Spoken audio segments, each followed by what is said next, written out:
मैं हूं पवन नेगी और आज की वीडियो में हम लोग पढ़ने वाले हैं क्लास 7th साइंस चैप्टर 6 जिसका नाम है फिजिकल एंड केमिकल चेंज। तो आइए स्टार्ट करते हैं। तो पहला है फिजिकल चेंज। तो फिजिकल या केमिकल चेंज को समझने से पहले हम लोग को पता होना चाहिए चेंज क्या है।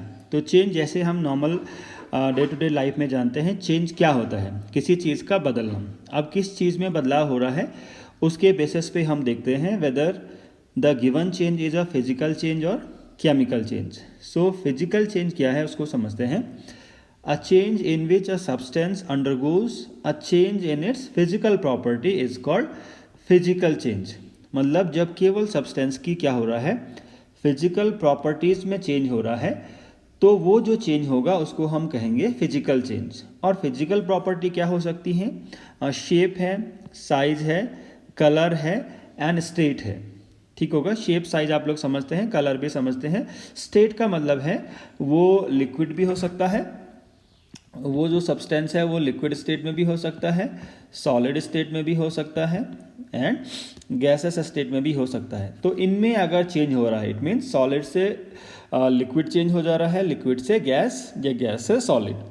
तो जो चेंज हो रहा है shape, size, colour and state में, तो उसको हम कहेंगे physical change. Right. It may be reversible और इरिवर्सिबल। इसका क्या मतलब है? रिवर्सिबल का मतलब है मान लीजिए कोई सब्सटेंस है जो ए स्टेट में है, राइट, और हमने इसको चेंज कर दिया बी स्टेट में। अगर ये दोबारा से ए में आ पाए तो इसको हम कहेंगे रिवर्सिबल, राइट। और अगर ये दोबारा से बी से ए में नहीं आ पाए तो ये हो जाएगा इरिवर्सिबल। तो रिवर्सिबल चेंज का मतलब है एक बार चेंज करने के बाद आप उस चेंज को रिवर्ट कर पाएं, दोबारा से जो सब्सटेंस है उसको पहले वाले स्टेट में लेके आ सकते हैं। So that is called a reversible change. और इरिवर्सिबल चेंज का मतलब है आप दोबारा से उसको पहले जैसा नहीं बना सकते हैं। So that is called irreversible change. एक और बात हमको इसमें समझनी होगी कि इसमें कोई भी नया सब्सटेंस नहीं बनता है, right. No new substance is formed. इसका मतलब है फिजिकल चेंज में कुछ नया बनेगा नहीं, कोई नया चीज़ नहीं बनेगा। तो आइए इसको समझते हैं एग्जाम्पल के जरिए। So number 1 example is change of water into ice and water vapour. तो ये जो चेंज है ये कैसा चेंज है? ये चेंज है आपका फिजिकल चेंज। कैसे? अगर आपको पता है तो वाटर का फॉर्मूला है H2O और ये लिक्विड स्टेट में होता है, राइट। जब मैं इसको हीट करता हूँ तो एक टेम्परेचर के बाद ये बॉयल होना शुरू होता है और ये किस में चेंज हो जाता है? गैसियस स्टेट में। तो लिक्विड से गैस में चेंज हो रहा है, लिक्विड से गैस में चेंज हो रहा है। इसका मतलब है स्टेट चेंज हुआ है, राइट। इसका क्या मतलब है? स्टेट चेंज हुआ है बट नया सब्सटेंस नहीं बन रहा है। नया सब्सटेंस नहीं बन रहा है ये कैसे हम समझेंगे? यहाँ भी जो केमिकल कॉम्पोजिशन है वो H2O ही है और यहाँ भी केमिकल कॉम्पोजिशन H2O ही है। नया कुछ भी नहीं बना है, केवल फिजिकल स्टेट चेंज हो गई है। दूसरी बात, अगर मैं इसको कूल करूँगा तो एक टाइम ऐसा आएगा जब ये क्या हो जाएगा? फ्रीज होके क्या बनेगा? आइस। तो आइस का फॉर्मूला होता है H2OS। तो S यहाँ पे क्या दिखा रहा है? That it is a solid state of the substance, right. It is a solid state of the substance. तो यहाँ पे भी आप देखिए केवल फिजिकल स्टेट चेंज हुआ है, नया कुछ भी नहीं बना है। तीनों के तीनों केसेस में जो केमिकल कॉम्पोजिशन है वो H2O ही है, केवल फिजिकल स्टेट चेंज हो रहा है। That's why it is a physical change. और ये रिवर्सिबल होगा या इरिवर्सिबल होगा तो हम कैसे पता करेंगे? क्या हम वाटर वेपर को दोबारा वाटर में चेंज कर सकते हैं? ऑब्वियसली कर सकते हैं बाय कूलिंग, जिसको हम कहते हैं कंडेंसेशन। क्या हम आइस को दोबारा से वाटर में चेंज कर सकते हैं? अगर हम आइस को हीट करेंगे तो वो मेल्ट हो जाएगा और वो किस में चेंज हो जाएगा? वाटर में। तो ये जो चेंजेज हैं दे आर रिवर्सिबल, राइट। ये जो चेंजेज हैं ये क्या है? रिवर्सिबल चेंजेज हैं। तो फिजिकल चेंज रिवर्सिबल इस केस में है, कुछ चेंजेस इरिवर्सिबल भी होते हैं। इरिवर्सिबल चेंज क्या है? मान लीजिए आपके पास एक वुड का कोई पीस है, राइट, वुड का कोई लॉग है। तो अगर मैंने इसको क्या किया? ब्रेक किया। मान लीजिए this is a wooden log, इसको मैंने अगर ब्रेक किया तो ये दो पीस में बन जाए, टूट जाएगा। तो इनिशियली क्योंकि ये वुड है तो ये भी वुड होगा, और ये भी वुड होगा। तो नया चीज़ तो कोई बना नहीं है, केवल इसके साइज में चेंज हो रहा है, राइट। पहले ये काफ़ी बड़ा था, अब ये 2 पार्ट में डिवाइड हो गया है, तो साइज में चेंज हो गया है। It means it is a physical change. तो क्या ये रिवर्सिबल है या इरिवर्सिबल है? तो मैं इन दोनों को जोड़ के एग्जैक्ट पहला जैसा नहीं बना सकता हूँ, राइट। तो ये चेंज कैसा है? इस केस में इरिवर्सिबल चेंज है। कुछ और एग्जाम्पल है, stretching of a rubber band. अगर आप किसी रबर बैंड को स्ट्रेच करते हो तो उसका शेप चेंज हो जाता है, साइज भी चेंज हो जाता है, बट अगर आप उस स्ट्रेच को रिमूव करो तो वो अपना ओरिजिनल शेप में दोबारा से आ जाता है। तो कुल मिला के बात यह है कि जब भी कोई नया सब्सटेंस नहीं बन रहा है किसी भी चेंज में, तो वो फिजिकल चेंज होगा। कभी कभी वो रिवर्सिबल भी होता है, कभी कभी वो इरिवर्सिबल भी होता है। तो फिजिकल चेंज में केवल फिजिकल प्रॉपर्टी चेंज होंगी, जैसे shape, size, colour and state. So this was all about the physical change. इसके बाद दूसरा चेंज है जिसको हम कहते हैं केमिकल चेंज। तो केमिकल चेंज में हमेशा आपको ये बात याद रखनी है that always new substance is formed. ये मेजर डिफरेंस है फिजिकल और केमिकल चेंज के बीच में। केमिकल चेंज में हमेशा एक नया सब्सटेंस बनेगा, फिजिकल चेंज में कभी भी नया सब्सटेंस नहीं बनेगा। So a change in which a substance undergoes a change in which new substances are formed is called chemical change. हमेशा क्या होगा? नया सब्सटेंस बनेगा। और ज़्यादातर केसेस में ये क्या होता है? इरिवर्सिबल होता है। कुछ केसेस में रिवर्सिबल रिएक्शंस भी होती हैं, वो आप हायर क्लासेस में देखेंगे, राइट। तो कुछ एग्जाम्पल हम देखते हैं। रस्टिंग ऑफ आयरन, इसको हम आगे भी डिटेल में डिस्कस करेंगे। आयरन को आपने देखा होगा, अगर आप आयरन को डैम्प एयर के कांटेक्ट में छोड़ते हैं, डैम्प एयर का मतलब है एयर प्लस मॉइस्चर। अगर आप आयरन आर्टिकल को डैम्प एयर के कांटेक्ट में छोड़ते हैं तो उसके जो सरफेस है उस पर क्या हो जाता है? एक रेडिश ब्राउन कलर की एक लेयर डिपॉजिट हो जाती है। इस प्रोसेस को हम कहते हैं रस्टिंग, राइट। तो ये एक ऐसी प्रोसेस है, इरिवर्सिबल प्रोसेस है, वो दोबारा से अपने आप से फिर आयरन आर्टिकल में चेंज नहीं हो पाएगा और इसमें नया सब्सटेंस बन रहा है जिसका नाम है रस्ट। इसको हम आगे भी डिस्कस करने वाले हैं। So rusting of iron is a chemical change, right. Change of milk into curd, आपने देखा होगा दूध से दही बन जाता है, पर दही से दोबारा कभी भी दूध नहीं बनेगा। So milk is a different thing and curd is a different thing. आप मिल्क को कर्ड की जगह पे यूज नहीं कर सकते हैं, कर्ड को मिल्क की जगह पे यूज नहीं कर सकते हैं, राइट। तो ये नई चीज यहाँ पे बन रही है, that's why it is a chemical change. इसके बाद है बर्निंग ऑफ कैंडल। कैंडल को जब भी आप जलाएंगे तो कैंडल के जलने पे क्या मिलता है आपको मिलता है लाइट मिलती है, राइट। आपको हीट भी मिलती है, कुछ गैसेस भी आपको मिलती हैं और कुछ ऐश भी आपको मिलता है, राइट। तो ये सब चीज़ें नई चीज़ें बनी हैं, ये सब मिलके दोबारा से कैंडल देने वाली नहीं है। कोई भी चीज़ है, अगर आपने वुड को बर्न किया, बर्निंग ऑफ वुड, तो अगर आप लकड़ी को जलाएंगे तो आपको अगेन वही चीज़ें मिलेंगी, लाइट, हीट, कुछ गैसेज और राख लास्ट में बच जाएगी, ऐश बच जाएगी। बट ये सारे मिलके दोबारा से वुड को देने वाले नहीं हैं, right. So this is what a chemical change. So basic जो डिफरेंस है फिजिकल और केमिकल चेंज के बीच में, केमिकल चेंज में हमेशा नया सब्सटेंस बनेगा, फिजिकल चेंज में कभी भी नया सब्सटेंस नहीं बनेगा, राइट। तो ये कुछ एग्जाम्पल थे केमिकल चेंज के, इनको हम आगे भी डिस्कस करेंगे। अब कुछ रिएक्शंस के जरिए हम समझते हैं केमिकल चेंज को। Reaction of iron and copper sulphate. तो कॉपर सल्फेट क्या है? एक केमिकल कंपाउंड है जिसका फॉर्मूला ये है, राइट।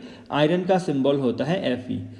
तो ये एक केमिकल रिएक्शन है जिसमें मैं क्या करता हूँ, आयरन और कॉपर सल्फेट को मिक्स कर देता हूँ, राइट। अब देखिए हमारे पास एक टेस्ट ट्यूब है, इसमें हमने कॉपर सल्फेट को डिसॉल्व किया है। तो कॉपर सल्फेट एक कंपाउंड है, जैसे आपने शुगर देखा होगा वो भी एक कंपाउंड है, NaCl देखा होगा, सॉल्ट देखा होगा वो भी एक कंपाउंड है। ठीक उसी प्रकार से जो कॉपर सल्फेट है वो भी एक केमिकल कंपाउंड है। इसको जब मैं वाटर में डिसॉल्व करता हूँ तो ऐसा ब्लू कलर का सोल्यूशन हमको मिलता है, राइट। ब्लू कलर का सोल्यूशन हमको मिलता है। इसके बाद मैंने क्या करना है, इसमें एक आयरन नेल को डिप किया है मैंने, राइट। ये आयरन नेल है, आयरन का सिंबल होता है Fe। अब ये दोनों आपस में रिएक्शन करके कुछ नई चीज़ बनाते हैं। तो नई चीज़ बनाने का मतलब है क्या है, ये एक केमिकल चेंज है। तो नई चीज़ क्या बनी है आप देखिए, ये इनको हम कहते हैं रिएक्टेंट। इनको हम कहते हैं रिएक्टेंट, जो रिएक्शन में पार्टिसिपेट कर रहे हैं, रिएक्टेंट, राइट। और रिएक्शन के बाद जो बन रहे हैं इनको हम कहते हैं प्रोडक्ट। तो रिएक्टेंट हमारे पास क्या है, रिएक्टेंट हमारे पास है Fe and copper sulphate, iron and copper sulphate. इन दोनों को जब हमने मिक्स किया है तो क्या बन रहा है, एक बन रहा है फेरस सल्फेट, इसका नाम है, और इसका नाम है कॉपर। तो आप देखिए प्रोडक्ट में जो चीज़ें बनी हैं they are different from the reactant. Product में आपको फ्री कॉपर दिखाई दे रहा है, रिएक्टेंट में नहीं था। रिएक्टेंट में तो कॉपर सल्फेट के साथ है, मतलब कुछ नया चीज़ बना है। प्रोडक्ट में आपको दिखाई दे रहा है FeSO4, जबकि रिएक्टेंट में क्या था, CuSO4। So CuSO4 is different from FeSO4 is different from CuSO4 and copper is different from iron. Copper, आपने कॉपर की वायर देखी होगी, कॉपर के कंटेनर आते हैं। सो कॉपर अलग है, आयरन अलग है, तो नई चीज़ बनी है। इसी प्रकार से जो फेरस सल्फेट है वो अलग है, कॉपर सल्फेट अलग है। तो क्योंकि नए सब्सटेंस बन रहे हैं, new substances are being formed in this reaction, that's why it is a chemical change. ठीक है, अब आप देखिए हमें कुछ कलर का चेंज भी यहाँ पे दिखाई देता है। कॉपर सल्फेट जो था रिएक्टेंट में that was of blue colour. Product में जो बना है FeSO4 ये आपको दिखाई दे रहा है लाइट ग्रीन कलर का, क्योंकि नए सब्सटेंसेस की जो फिजिकल प्रॉपर्टी है वो भी अलग हो सकती है, राइट। तो जो यहाँ पे फेरस सल्फेट है वो ग्रीन कलर का है, तो कुछ नया चीज़ बन रहा है। और ऐसी आपको अगर आप देखोगे आयरन को, अगर आप देखोगे तो आयरन जनरली कैसे कलर का होता है, ग्रे, राइट। जब वो रस्ट नहीं है अगर उसमें तो वो ग्रे कलर का होता है। और यहाँ पे आप देखिए जितना पोर्शन आयरन नेल का इस टेस्ट ट्यूब के अंदर है उसका कलर चेंज हो गया है, और चेंज होके ये कैसे कलर का हो गया है, ये हो गया है रेडिश ब्राउन कलर का। और रेडिश ब्राउन कलर का ये कलर है बेसिकली किसका, कॉपर का। तो इस आयरन नेल की सरफेस पे कॉपर की एक लेयर डिपॉजिट हो गई है, मतलब कॉपर बनी है, तो वो जो कलर आपको दिखाई दे रहा है वो कॉपर का है। तो ये फिजिकल चेंज है या केमिकल चेंज है, ऑब्वियसली ये केमिकल चेंज है, क्योंकि नए सब्सटेंस बन रहे हैं। और ये रिएक्शन रिवर्स नहीं होगी, मतलब कॉपर और फेरस सल्फेट रिएक्शन करके आयरन और कॉपर सल्फेट नहीं बनाने वाले हैं। So it is a chemical change which is irreversible. Chemical change क्यों हुआ, because new substances are being formed. इसके बाद एक और रिएक्शन हम देखते हैं, reaction of magnesium with air. तो मैग्नीशियम की अगर मैं एयर के साथ रिएक्शन करूंगा तो क्या होगा, मैग्नीशियम का फॉर्मूला है, मैग्नीशियम एक मेटल है M, ठीक होगा, Mg। So magnesium is Mg। Air के साथ बेसिकली हम इसको बर्न कर रहे हैं, तो बर्न करने के लिए आपको पता है ऑक्सीजन जरूरी है, तो O2 ये कहाँ से आया, फ्रॉम द एयर।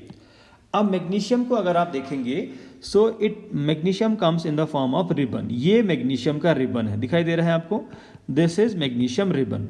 इसको बर्न करने से पहले हमें इसकी जो सरफेस है इसको सैंड पेपर से थोड़ा रब कर लेना चाहिए, राइट। सैंड पेपर से रब करने से क्या होगा कि इसके सरफेस पे एक ऑक्साइड की लेयर जमा होती है, वो हट जाएगा, क्योंकि मैग्नीशियम रिएक्टिव मेटल है, तो एयर के साथ रिएक्शन करके वो मैग्नीशियम ऑक्साइड की लेयर बना देता है। तो इसको मैं सैंड पेपर से रब करूँगा, उसके बाद जब मैं इसको बर्न करूँगा तो बर्न करने पर ये क्या करता है, एक वाइट ग्लो के साथ बर्न होता है, काफ़ी ज़्यादा ग्लो के साथ बर्न होता है, और हमें क्या मिलता है, मैग्नीशियम ऑक्साइड।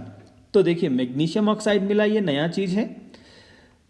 रिएक्टेंट साइड में मैग्नीशियम था और ऑक्सीजन था, ये दो अलग अलग हैं, बट प्रोडक्ट साइड में कंपाउंड बना है, राइट। रिएक्टेंट साइड में दो एलिमेंट थे, oxygen and magnesium, but product side में कंपाउंड बना है, something new is being formed. तो ये क्या है, केमिकल चेंज है, और साथ में आपको लाइट और हीट भी मिलती है, तो ये केमिकल चेंज है। अब ये जो मैग्नीशियम ऑक्साइड है ये आपको ऐश की फॉर्म में मिलता है, तो इसको जब मैं वाटर में डिसॉल्व करूंगा तो ये एक केमिकल चेंज ये हो गया। दूसरा केमिकल चेंज क्या है, देखिए मैग्नीशियम ऑक्साइड को जब मैं वाटर में डिसॉल्व करूंगा, मैग्नीशियम ऑक्साइड कहाँ से मिला, जब हमने मैग्नीशियम को ऑक्सीजन में बर्न किया, तो जो वो आपको ऐश की फॉर्म में जो नज़र आ रहा है वो बेसिकली क्या है, मैग्नीशियम ऑक्साइड है। तो कुछ भी नहीं करना है, उसको सिंपली आपको पानी में डिसॉल्व कर देना है। तो जब आप मैग्नीशियम ऑक्साइड को पानी में डिसॉल्व करेंगे तो ये क्या बनेगा, मैग्नीशियम हाइड्रोक्साइड। तो अगेन ये एक केमिकल चेंज है, क्योंकि आप देखिए यहाँ दो सब्सटेंसेज हैं अलग अलग, मैग्नीशियम ऑक्साइड एक अलग कंपाउंड है, वाटर एक अलग कंपाउंड है, और ये दोनों मिलके क्या दे रहे हैं, मैग्नीशियम हाइड्रोक्साइड। तो नया सब्सटेंस क्योंकि बन रहा है, that's why it is a chemical change. अब मैग्नीशियम ऑक्साइड से हम लोग पहले भी मिल चुके हैं, एसिड बेस एंड सॉल्ट वाले चैप्टर में हमने कहा था magnesium hydroxide is a base जिसका नाम क्या था, मिल्क ऑफ मैग्नीशिया। और ये मिल्क ऑफ मैग्नीशिया क्या काम करता है, एंटा एसिड का काम करता है, राइट, याद होगा आप लोगों को। और जो भी बेस हैं वो क्या करते हैं, रेड लिटमस को किस में चेंज कर देते हैं, ब्लू लिटमस में चेंज कर देते हैं। तो ये क्या था, ये सारे के सारे क्या हैं, केमिकल चेंज के एग्जाम्पल हैं, राइट। तो अगर हम मैग्नीशियम को बर्न करेंगे तो उस रिएक्शन को हम लोग देख लेते हैं। ये मैग्नीशियम रिबन है, इसको पहले हमने सैंड पेपर से रब किया, फिर इसको हमने जला दिया, राइट। तो जलने पे ये ऐसे ग्लो के साथ जलता है, वाइट ग्लो के साथ जलता है, और ये जो ऐश यहाँ से डिपॉजिट होगी वो क्या है, बेसिकली मैग्नीशियम ऑक्साइड। ये तो आपको लाइट और हीट दिख रहा है, तो ये जो मैग्नीशियम ऑक्साइड डिपॉजिट होगा तो ये है वो रिएक्शन, राइट, Mg+O2। इसको हमने बेसिकली बर्न करना है, जलाना है इसको फ्लेम के ऊपर। तो मैग्नीशियम ऑक्साइड नया चीज़ बना, लाइट और हीट। तो ये क्या है, this is what, a chemical change. जिसमें कोई नया सब्सटेंस बन रहा है वो क्या होगा, एक केमिकल चेंज होगा, सिंपल। इसके बाद हम देखते हैं कैल्शियम कार्बोनेट में जो चेंजेस होते हैं, क्या वो केमिकल चेंज है। तो कैल्शियम कार्बोनेट आपने सुना होगा चॉक पाउडर, राइट। तो चॉक में क्या है, बेसिकली कैल्शियम कार्बोनेट होता है। तो इसको अगर मैं हीट करूंगा तो ये किस में, इसको अगर हम हीट करेंगे तो ये किस में टूट जाता है, ये टूट जाता है कैल्शियम ऑक्साइड और कार्बन डाइऑक्साइड। कैल्शियम ऑक्साइड से भी हम पहले मिल चुके हैं, ये है क्विकलाइम, राइट। तो यहाँ पर देखिए आप इस रिएक्शन में calcium carbonate on being heated is being converted into calcium oxide and carbon dioxide. So because new substances are being form, calcium oxide बन रहा है और कार्बन डाइऑक्साइड बन रहा है, तो ये केमिकल चेंज है, सिंपल, राइट। ये क्या है, एक केमिकल चेंज है, एक बात। दूसरी बात, जब मैं क्या करता हूँ, इस कार्बन डाइऑक्साइड को लाइम वाटर में से पास कराता हूँ। लाइम वाटर ये है, lime water is calcium hydroxide का जो एक्वस सोल्यूशन है उसको हम कहते हैं लाइम वाटर, और चूने का पानी लाइम वाटर। तो इस टेस्ट ट्यूब में देखिए ये जो है बेसिकली कलरलेस होता है, ये इस टेस्ट ट्यूब में जो रखा है ये क्या है, लाइम वाटर है, राइट। तो अब हम क्या कर रहे हैं, पहले स्टेप में हमने क्या किया, कैल्शियम कार्बोनेट को हमने हीट किया तो वो डिपॉजिट हो गया, कैल्शियम ऑक्साइड सॉलिड है और कार्बन डाइऑक्साइड गैस है। तो अब मैं इस गैस को क्या करता हूँ, इस टेस्ट ट्यूब में से पास करवाता हूँ। इस टेस्ट ट्यूब में क्या है, इस टेस्ट ट्यूब में है कैल्शियम हाइड्रोक्साइड। तो जब कैल्शियम हाइड्रोक्साइड और कार्बन डाइऑक्साइड आपस में रिएक्शन करते हैं तो ये बनाते हैं कैल्शियम कार्बोनेट, अगेन यही वाला कैल्शियम कार्बोनेट और वाटर, राइट। तो कैल्शियम कार्बोनेट जो है वो कैसा कलर देता है, मिल्की कलर देता है। चौक को अगर आप पानी में घोलो तो कुछ ऐसा कलर आएगा। तो इसका मतलब है कि कार्बन डाइऑक्साइड को जब भी मैं लाइम वाटर में से पास कराऊंगा तो मिल्की कलर आएगा। ये है, इसको आप आगे भी देखेंगे कई बार। This is test for identification of CO2, carbon dioxide gas के आइडेंटिफिकेशन के लिए ये टेस्ट है। कौन सा टेस्ट है, जब मैं गैस को लाइम वाटर में से पास कराता हूँ सो लाइम वाटर मिल्की बन जाता है। तो अगर लाइम वाटर में से किसी गैस को मैं पास करा रहा हूँ और वो मिल्की हो जा रहा है, it means that gas is carbon dioxide. तो टेस्ट हम क्यों कर रहे हैं, क्योंकि हमें तो पता नहीं है ना कौन सी गैस बनी है, क्योंकि कार्बन डाइऑक्साइड में नेचुरली तो कार्बन डाइऑक्साइड लिखा नहीं होगा, गैस को देखने से पता नहीं चलेगा कि वो कार्बन डाइऑक्साइड गैस है। तो इनके लिए, हर गैसेस के लिए या हर सब्सटेंस के लिए कुछ पर्टिकुलर टेस्ट होते हैं। तो वो टेस्ट कुछ भी हो सकता है, इस केस में वो चेंज ऑफ कलर है, राइट। तो कार्बन डाइऑक्साइड को जब हमने कैल्शियम हाइड्रोक्साइड में से पास करवाया तो इसने क्या बनाया, कैल्शियम कार्बोनेट जो कि मिल्की कलर का है, और साथ में क्या बनाया, वाटर। So calcium carbonate. अब इस रिएक्शन में ध्यान ये देना है that carbon dioxide should not be passed in excess, मतलब ज़्यादा हमें क्या नहीं कराना है, कार्बन डाइऑक्साइड पास नहीं कराना है, एक लिमिटेड अमाउंट में ही कराना है। क्योंकि ज़्यादा अगर हमने पास करवाया तो इस टेस्ट ट्यूब में जो कैल्शियम कार्बोनेट एक बार बना, साथ में वाटर भी बना, और ये जो कार्बन डाइऑक्साइड हम ये पास करवा रहे हैं एक्सेस में, तो ज़्यादा पास करवाने से क्या होगा, ये तीनों रिएक्शन करके बनाते हैं Ca, ब्रैकेट के अंदर लिखा है HCO3 होल ट्वाइस। इसका नाम है कैल्शियम बाइकार्बोनेट। इसका नाम है कैल्शियम बाइकार्बोनेट। और ये कैल्शियम बाइकार्बोनेट होता है colourless and soluble. Calcium carbonate soluble नहीं है। अगर आप चॉक को पानी में डिसॉल्व करो तो वो नहीं सॉल्युबल होता है, राइट। तो ये जो कैल्शियम कार्बोनेट है ये सॉल्युबल है और कलरलेस है। इसका मतलब है जो मिल्कीनेस पहले आया था वो क्या हो जाएगा, डिसअपियर हो जाएगा, तो हम टेस्ट नहीं कर पाएंगे, राइट। सो इसमें केवल एक बात ध्यान देनी है, that carbon dioxide should not be passed in excess. तो ये जो तीन रिएक्शन लिखी गई हैं, आप देखिए रिएक्टेंट कुछ और है, प्रोडक्ट कुछ और है। रिएक्टेंट कुछ और है यहाँ पर भी और प्रोडक्ट कुछ और है। और तीसरी वाली रिएक्शन में देखिए reactants are calcium carbonate, carbon dioxide and water, और जो प्रोडक्ट है वो क्या है, calcium bicarbonate. So these all are what, these are chemical changes. तो केमिकल चेंजेस के इतने सारे एग्जाम्पल हमने देखे। इसके बाद हम देखते हैं रस्टिंग ऑफ आयरन। तो रस्टिंग ऑफ आयरन आप लोग अपनी डेली लाइफ में ज़रूर देखते हैं। तो क्या है rusting of iron? When iron object is kept in contact of damp air, जो मैं आपको शुरू में बता चुका हूँ। डैम्प एयर का मतलब है ऐसी एयर जिसमें क्या होगा, मॉइस्चर होगा, right. A reddish brown layer of flaky substance. Flaky substance का मतलब पाउडरी सब्सटेंस, जिसको आप स्क्रैच करेंगे तो वो रिमूव भी हो जाएगा, is deposited on the surface of iron object. This process is called what, this process is called rusting of iron. तो रस्टिंग ऑफ आयरन का अगर मैं केमिकल रिएक्शन लिखूं, यहाँ पे नहीं दिख रहा है।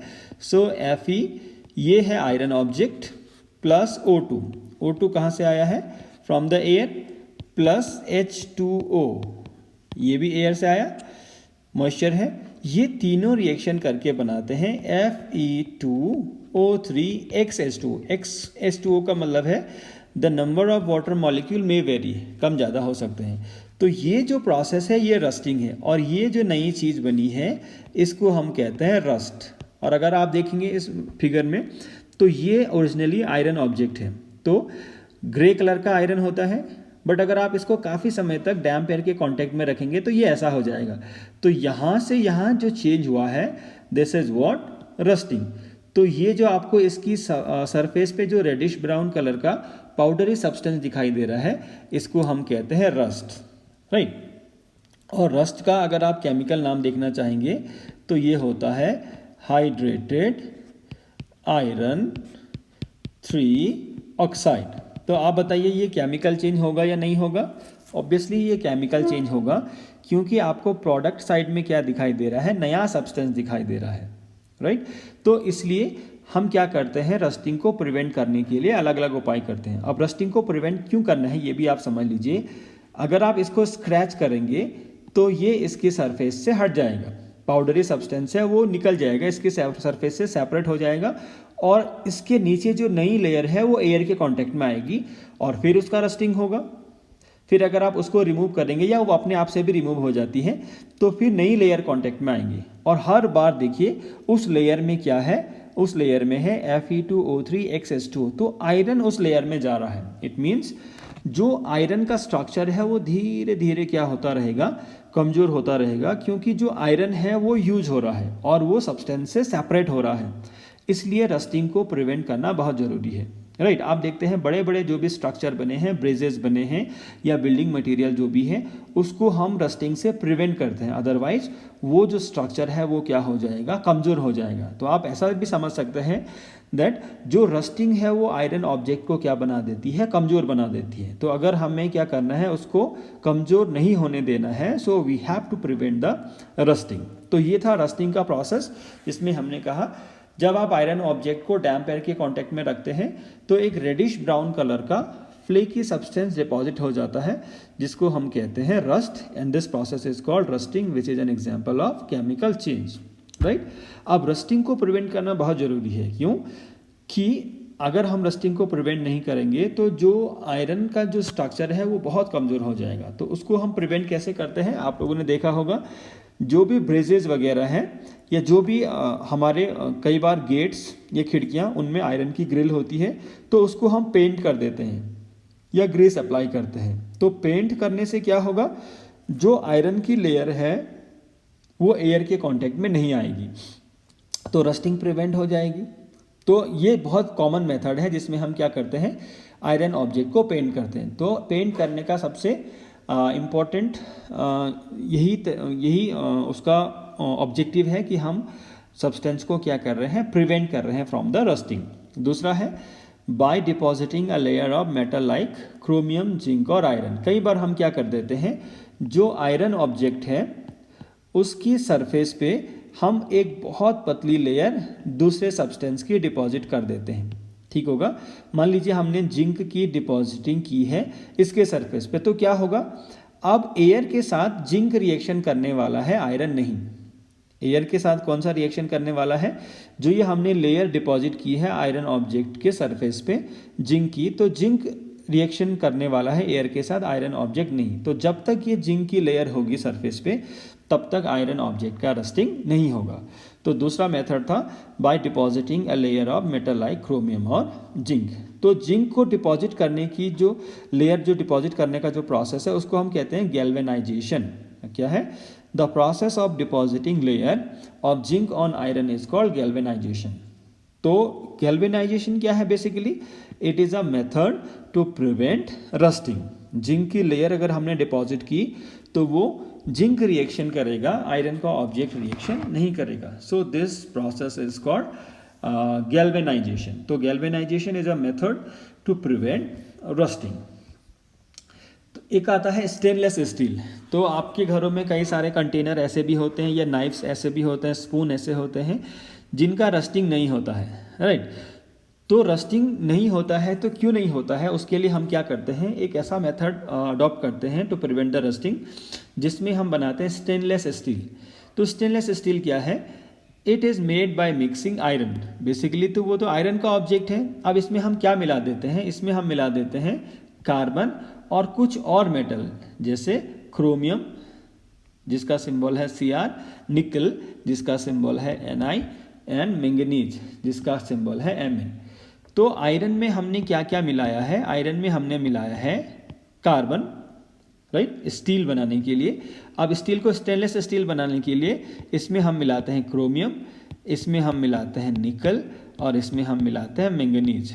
तो ये सब मिलके क्या बनाते हैं, स्टेनलेस स्टील बनाते हैं। और स्टेनलेस स्टील जैसे नाम से पता चल रहा है, स्टेनलेस मतलब उसमें स्टेन नहीं होगा, और स्टेन से यहाँ पर मतलब है उसका रस्टिंग नहीं होगा। आप उसको डैम्प एयर के कांटेक्ट में भी रखिए तब भी क्या नहीं होगा, उसका रस्टिंग नहीं होगा। So it is also a method to prevent rusting, जिसमें हम क्या कर देते हैं, आयरन को किस में कन्वर्ट कर देते हैं, स्टेनलेस स्टील में कन्वर्ट कर देते हैं, राइट। सो इसके बाद एक लास्ट टॉपिक इसमें बच गया है क्रिस्टलाइजेशन। तो अब क्रिस्टलाइजेशन को हम कैसे समझेंगे, उसको समझने से पहले मान लीजिए हमारे पास क्या है, एक बीकर है, इसमें हमने क्या रखा है, वाटर रखा है, राइट। इसमें क्या है, वाटर। अब मैं क्या कर दूं, इसमें मान लीजिए मैं इसमें सॉल्ट डिजॉल्व करता हूं, नमक जिसका सिंबल है NaCl, राइट। तो मैं सॉल्ट इसमें अगर डिजॉल्व करूंगा तो सॉल्ट तो डिजॉल्व हो जाएगा, और सॉल्ट मुझे दिखने वाला नहीं है। तो मैं अगर सॉल्ट इसमें डिपॉजिट करते रहूँगा तो सॉल्ट का सोल्यूशन बन जाएगा, राइट।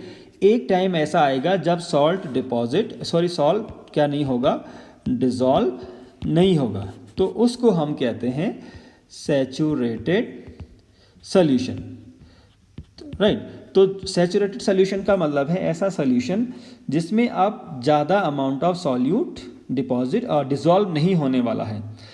तो मैं उसमें क्या करूँगा, एक बार सैचुरेटेड सोल्यूशन बन गया तो जो सॉल्ट नहीं डिजॉल्व हो रहा था उसको मैंने सेपरेट कर दिया। ये है नॉर्मल टेम्परेचर पर बात हो रही है, नॉर्मल टेम्परेचर, राइट। अब अगर मैं टेम्परेचर बढ़ाता हूँ तो इसको अगर मैं गर्म करता हूँ, इसको मैं वार्म करता हूँ, तो आपको कॉमन ऑब्जर्वेशन है कि जो चीज़ नहीं घुल रही है वो गर्म करने पे डिजॉल्व हो जाती है, घुल जाती है, राइट। तो थोड़ा जो पहले सॉल्ट नहीं डिजॉल्व हो रहा था उसको हम क्या करते हैं, टेम्परेचर बढ़ाकर उसको डिजॉल्व कर सकते हैं। अब क्या होगा, अब मान लीजिए मैं इसका टेम्परेचर कम करता हूँ, तो मैंने क्या कहा, टेम्परेचर अगर T को टेम्परेचर से अगर हम डिनोट करेंगे तो T बढ़ाने पे क्या होता है, सॉल्युबिलिटी मतलब जो घुलने की जो प्रक्रिया है, सॉल्युबिलिटी बढ़ जाती है। अब मैं टेम्परेचर को कम करूँगा तो सॉल्युबिलिटी भी क्या हो जाएगी, कम हो जाएगी। यहाँ सॉल्युबिलिटी बढ़ रही थी तो यहाँ सॉल्युबिलिटी क्या हो जाएगी, कम हो जाएगी। तो सॉल्युबिलिटी बढ़ने का मतलब है ज़्यादा से ज़्यादा अमाउंट ऑफ सॉल्यूट डिसॉल्व हो जाएगा, और डिसॉल्व होगा हमें कैसे पता चलेगा, वो डिसअपियर हो जाएगा सोल्यूशन से। अब जब मैं टेम्परेचर कम करता हूँ तो सॉल्युबिलिटी कम हो जाएगी। सॉल्युबिलिटी कम होने को हम कैसे देख पाएंगे, हमें यहाँ दिखाई देंगे क्रिस्टल जो पहले डिसॉल्व हो गए थे, वो सॉलिड हमें दिखाई देगा। तो ये जो सॉलिड दिखाई देने का जो प्रोसेस है, इसी को हम कहते हैं क्रिस्टलाइजेशन। तो इसका मतलब है क्रिस्टलाइजेशन जो है वो डिसोल्यूशन का ऑपोजिट है। डिसोल्यूशन में सॉलिड डिसॉल्व होकर डिसअपियर हो जाता है, और क्रिस्टलाइजेशन में जो डिसॉल्व सॉल्यूट है वो वापस आ जाता है, सोल्यूशन में आपको दिखाई देगा। तो ये है क्रिस्टलाइजेशन, राइट। तो आप हम इसको डिफाइन कर सकते हैं। Crystallization can be defined as the solidification of a liquid substance. वो पहले लिक्विड सब्सटेंस था जो कि डिसअपियर था, उसका सॉलिडिफिकेशन हुआ है into a highly structured solid. Highly structured solid का मतलब है इनकी एक फिक्स ज्योमेट्री होती है, खैर उतना अभी डिटेल में हमें देखने की जरूरत नहीं है। So crystallization can be defined as the solidification of a liquid substance into highly structured solid. अब इसको हम थोड़ा एक एक्टिविटी से समझते हैं। इसमें हमने क्या किया है, ये जो आपको दिखाई दे रहा है ये है कॉपर सल्फेट। मैंने आपको बताया था कॉपर सल्फेट ब्लू कलर का है। तो इसमें हम क्या देखने वाले हैं, क्रिस्टलाइजेशन ऑफ कॉपर सल्फेट। तो पहला स्टेप आप देखिए, मैंने वाटर लिया है और वाटर में हमने क्या किया है, कॉपर सल्फेट को डिसॉल्व किया है। मिनिमम अमाउंट ऑफ वाटर में कॉपर सल्फेट डिसॉल्व किया है। इसके बाद फिर इसको हीट किया है। हीट करने से क्या होगा कि जो वाटर है वो इवेपोरेट हो जाएगा, वाटर का अमाउंट कम हो जाएगा धीरे धीरे। तो एक स्टेज ऐसा आएगा कि जब वाटर का अमाउंट इतना कम हो गया कि सोल्यूशन कैसा बन जाएगा, सैचुरेटेड। सैचुरेटेड का मतलब क्योंकि सॉल्वेंट अगर कम हो गया, सॉल्वेंट है वाटर, अगर हम इसको हीट करते हैं तो वाटर इवेपोरेट होगा, तो इवेपोरेट होगा तो वाटर का इसमें कमी हो गया सोल्यूशन में। तो क्या होगा, जैसे जैसे वाटर का कमी हुआ तो जितना सॉल्यूट इसमें है उसको डिसॉल्व होने के लिए सफिशिएंट अमाउंट ऑफ सॉल्वेंट नहीं बचा है, तो उसको हम कहते हैं सैचुरेटेड सॉल्यूशन।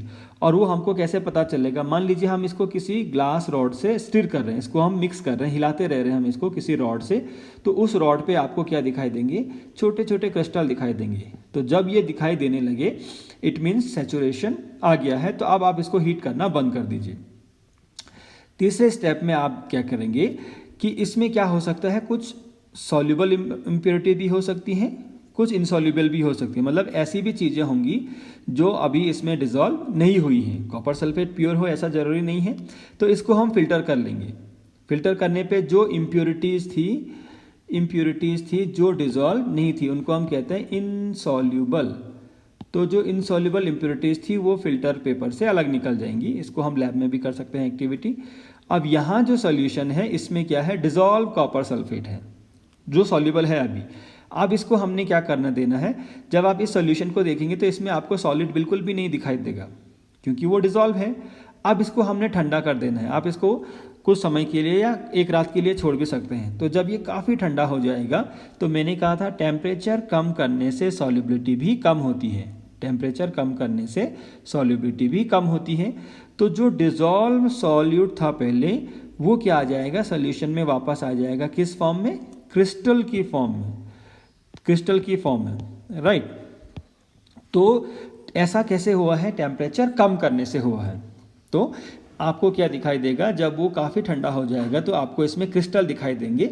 उस क्रिस्टल को आप क्या कर सकते हैं, उसको आप सेपरेट कर सकते हैं फिल्टर पेपर से, पानी अलग कर सकते हैं और उसको सुखा सकते हैं। तो ये आपको कुछ ऐसा दिखाई देगा, राइट। तो ये जो प्रोसेस है वो है क्रिस्टलाइजेशन। इसमें हम कुछ इम्प्योरिटीज़ को भी सेपरेट कर लेते हैं जो डिसॉल्व नहीं होती हैं लिक्विड में, वो तो पहले ही सेपरेट होगी इस स्टेप में, राइट। और फोर्थ स्टेप में हमें क्या मिल रहा है, क्रिस्टल मिल रहा है। So this process is called crystallization. तो क्रिस्टलाइजेशन का मतलब है हमने क्या करना है, सॉलिडिफिकेशन करना है लिक्विड सब्सटेंसेस का, और उसका मेन जो टेक्निक है वो क्या है, टेम्परेचर को कम करके।